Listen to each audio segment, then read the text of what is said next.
नमस्ते और स्वागत है। आज हम मंत्रों के प्राचीन विज्ञान में बहुत गहराई से उतरने वाले हैं। हम ये समझने की कोशिश करेंगे कि आखिर क्यों आज के दौर में इतने सारे साधकों को निराशा हाथ लगती है और इस साधना के पीछे की जो छिपी हुई संरचना है वो असल में है क्या। तो ये है हमारा आज का रोड मैप। हम चेतना के इन 4 स्तरों से गुजरते हुए एक सफर पर चलेंगे, जो बाहर से बोले जाने वाले मंत्र से शुरू होकर हमारे अंदर के सबसे गहरे अनुभवों तक जाएगा। तो चलिए सबसे पहले उस मूल सवाल को पकड़ते हैं, उस जड़ को समझते हैं जिससे ये विश्लेषण सुलझाने की कोशिश करेगा। ये सवाल ये बहुत सीधा और शायद सबसे जरूरी सवाल है। ये सवाल हर उस साधक के मन में कभी ना कभी जरूर आता है जिसने अपनी प्रैक्टिस की ताकत पर शक किया हो। और इसका जवाब पता है कहाँ है?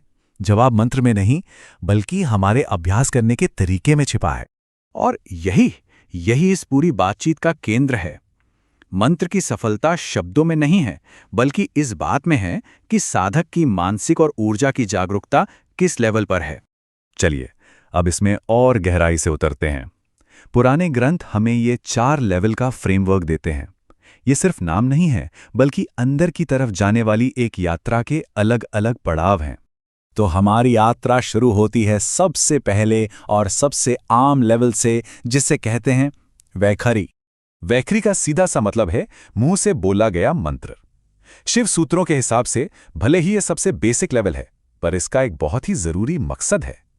ये शरीर और प्राण को शुद्ध करने के लिए पहली और सबसे जरूरी सीढ़ी है। अब ये बात बहुत दिलचस्प है। वैखरी का असली मकसद क्या है?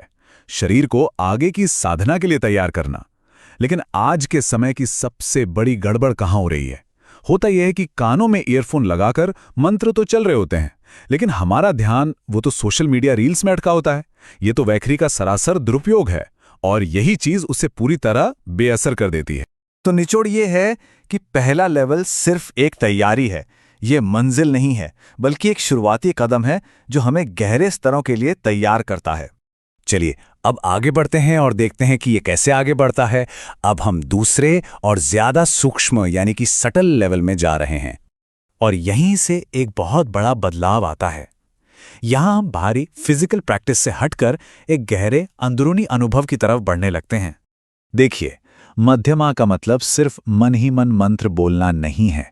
ये एक ऐसी गूंज है जो अपने आप अंदर पैदा होती है।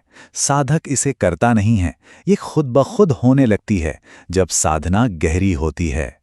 तो कैसे पता चलेगा कि कोई मध्यमावस्था में पहुंच गया है? इसके कुछ बहुत ही साफ और प्रैक्टिकल संकेत हैं। ये कोई ख्याली बुलाव नहीं है, बल्कि एक असली महसूस की जाने वाली स्टेट है जहां मन की पकड़ ढीली होने लगती है। और ये आज के जमाने की मिसाल बड़ी खूबसूरती से दोनों स्तरों का फर्क समझाती है। वैखरी को बाहरी कनेक्शन चाहिए, जैसे मोबाइल नेटवर्क, जबकि मध्यमा एयरप्लेन मोड की तरह है, अंदर का सिस्टम अपने आप में पूरा है। अब हम आते हैं तीसरे स्तर पर, और यही से ये सफर बहुत गहरा और चैलेंजिंग होना शुरू हो जाता है।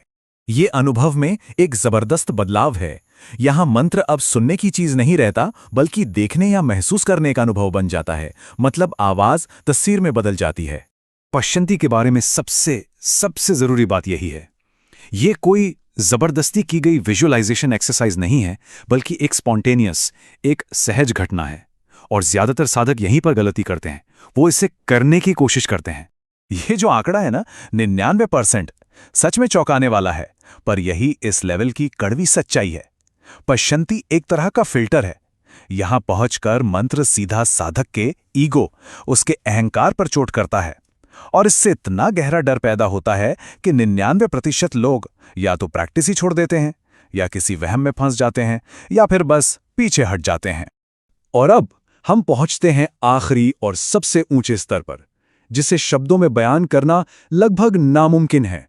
परा में न कोई आवाज है, न कोई तस्वीर, और न ही कोई दोहराव। इंसान का पूरा जीवन खुद ही मंत्र बन जाता है। जरा इस गहरी बात को महसूस कीजिए। जीवन ही जप बन जाता है। ये वो आखिरी मुकाम है जहां प्रैक्टिस कोई अलग काम नहीं रह जाता, बल्कि जीने का तरीका बन जाता है। अब हम आते हैं अंतिम और सबसे महत्वपूर्ण हिस्से पर, जो इन 4 स्तरों को रास्ते की सबसे बड़ी रुकावट से जोड़ता है। और यही इस पूरे विश्लेषण का निचोड़ है।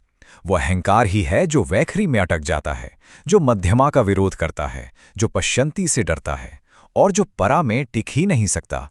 तो हम इस चर्चा को इसी एक विचार के साथ खत्म करते हैं। ये सवाल पूरी आध्यात्मिक यात्रा को एक नया नजरिया देता है। ये हमें अपने मकसद और इस रास्ते के असली मतलब पर और गहराई से सोचने के लिए उकसाता है।